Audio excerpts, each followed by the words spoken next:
Hello everyone, I'm Daryl Carter from the College of Arts and Sciences. And I'm Morelen from the Department of Psychology.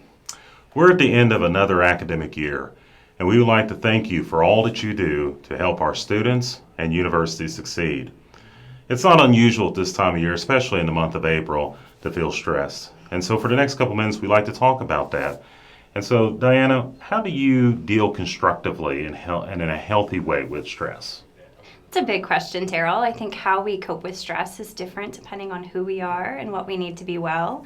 And so I think the first step is learning a little bit about what we need as individuals to notice when we're stressed and to help mitigate that stress. So just being aware of how we're feeling in our body and minds. Mindfulness is one of those evidence-based strategies that we can start to notice more when the stress is building up. For a lot of people, they'll feel that physically, maybe tighter muscles, noticing their heart rate is staying elevated.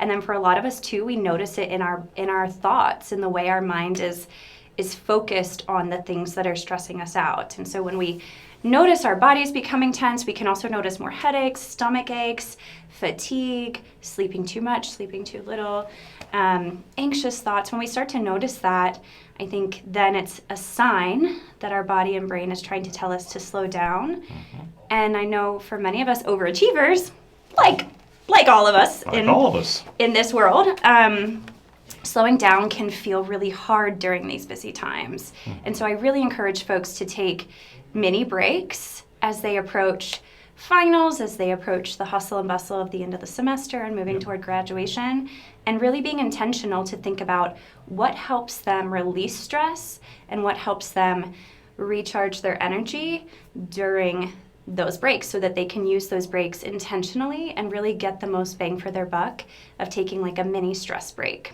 So stress breaks, that sounds wonderful. You just stop and take awareness of sounds, right? what is happening. But so many of our faculty and staff are at a point where there's all kinds of deadlines. There's people that are calling and emailing them and texting them. What's the very first thing that they can do to initiate this stress break? I think the first thing is really reminding ourselves, and it might be a post-it on their computer screen or a reminder on their cell phone, that a 5-minute break can help us become more focused. It can help us think more clearly. It can actually help us more efficient in getting the work done if we just take that moment to notice how we're feeling and really meet our needs. Yes. Maybe we need to eat, right? Maybe we need to step outside and look at the beautiful spring blossoming around us. Right. It's gorgeous outside. It's gorgeous. And again, there's no one-size-fits-all way to cope with stress because we're all different. But some of the most common ways that really decades of research have supported are spending time in nature, spending time in supportive relationships, exercising, right, and being able to kind of change our thoughts or our perspective around the stress. So reminding ourselves this is temporary, reminding ourselves that we can do this, reminding ourselves that we worry because we care. So some mental exercises to put things in perspective, but also practice compassion with ourselves as we try to do so many things all in a short amount of time. Right. That's a great point. And, we think of the stress, the dean wants this, the chair wants that, my colleague needs this, the student wants that. But sometimes that stress comes from inside.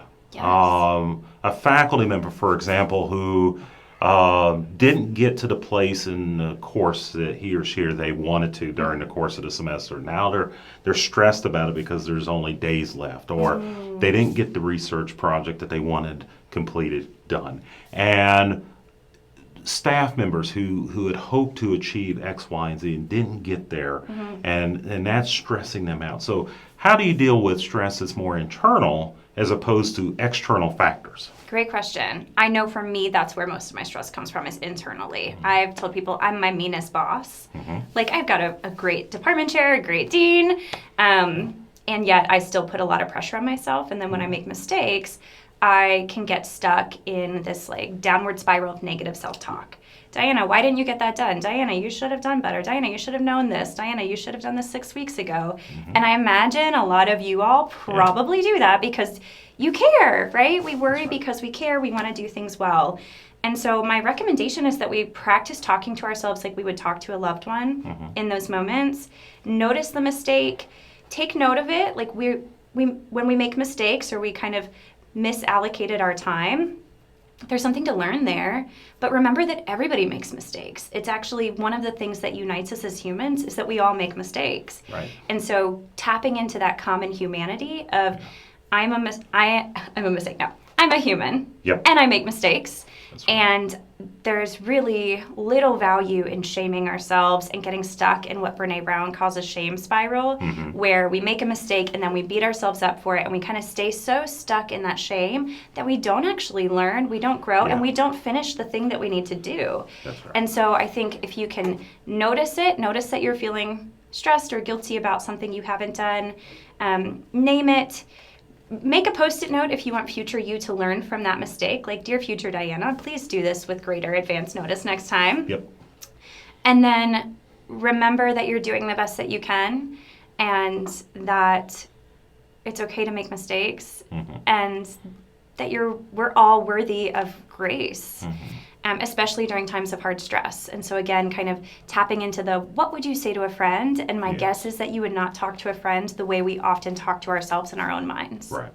And that brings to mind another issue, which is perfectionism. Being a stressful thing to go through. And so many of our people throughout the college are high achievers. They work hard. They care about our students.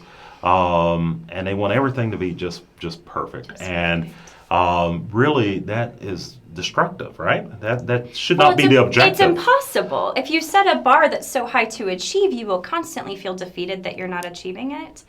And so I really lean on the phrase good enough. And I don't say that in a way that's like, don't try, but I say it in a way that's like, try your best with what you've got and the time you've got, and then trust that you're giving your good enough. And don't allow our inner desire to be perfect get in the way of good enough and getting it done. That's right. That's right. And for all of you at this time of the year, it really behoove you to listen to this advice that Dr. Morelen is giving you. We really care about you. We want you to be healthy and successful here at the university during your professional hours. And we really appreciate all that you do, and we want you to end the semester on a good note and do so in a healthy and constructive way. And so if there's anything that the Dean's office can do, please reach out to me. Otherwise, thank you for your time and have a wonderful summer, and we will see you in the fall. Thank you. Take Bye-bye. care.